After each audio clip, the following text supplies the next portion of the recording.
Team USA Fencing, Dr. Jeremy Summers here at Summer Nationals.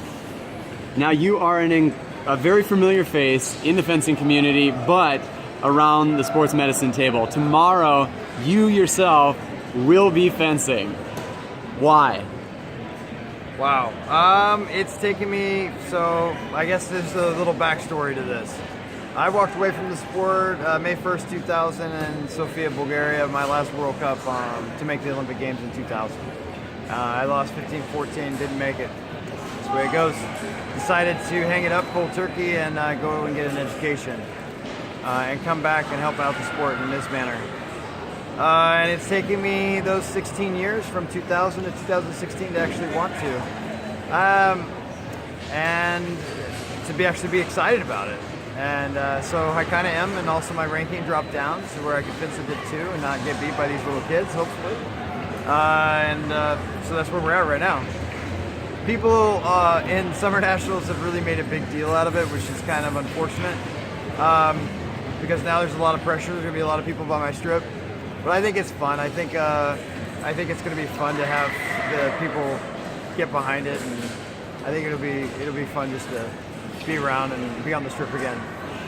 The pressure that I guess comes with your fame, if you will, or the fact that pretty much everyone in the U.S. fencing world knows you because of your role as the team doctor. Right. How do you think that pressure of kind of people looking to see out of curiosity or excitement you actually fencing will compare to the pressure you felt as an athlete competing at a high level? There's zero pressure there.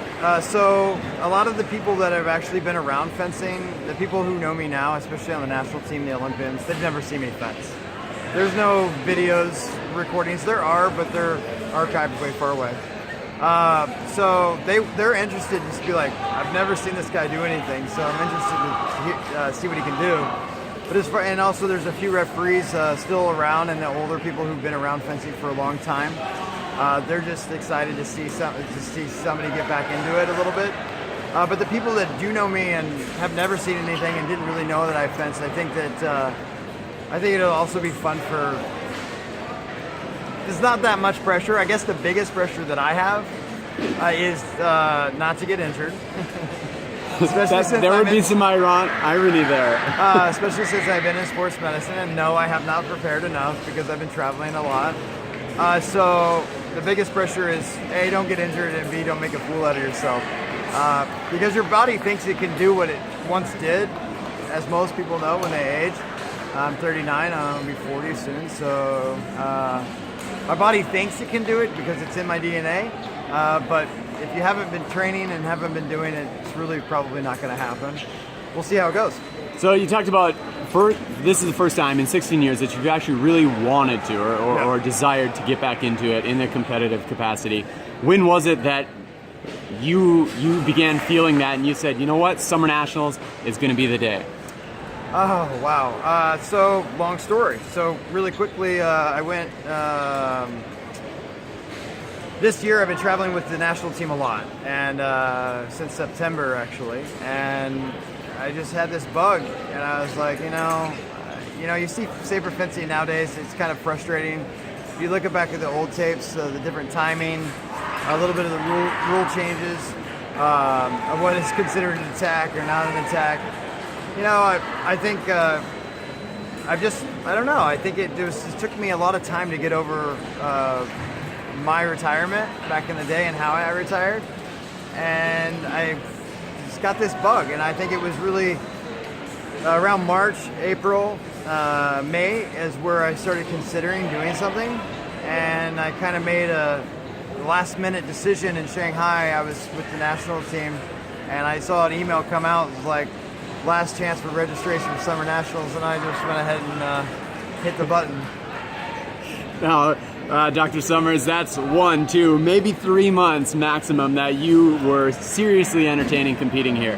How did that align with seriously preparing to come into this event ready, but as you highlighted, just to be kind of safe, physically, of course? So I've been on the road and I've been working out because I'm winning with the national team. I have the mornings to myself, so get up early and start running and doing some stretching and working out a little bit. Started doing some footwork at some Polish camp at the Polish way back in I think it was January. I don't know. No, I'm not sure when that was. Was that the Women's Saber Women's camp Saber, yeah. before Athens or something? Yeah. So we had a Women's Saber camp before Athens, which was April, I believe. Something like that.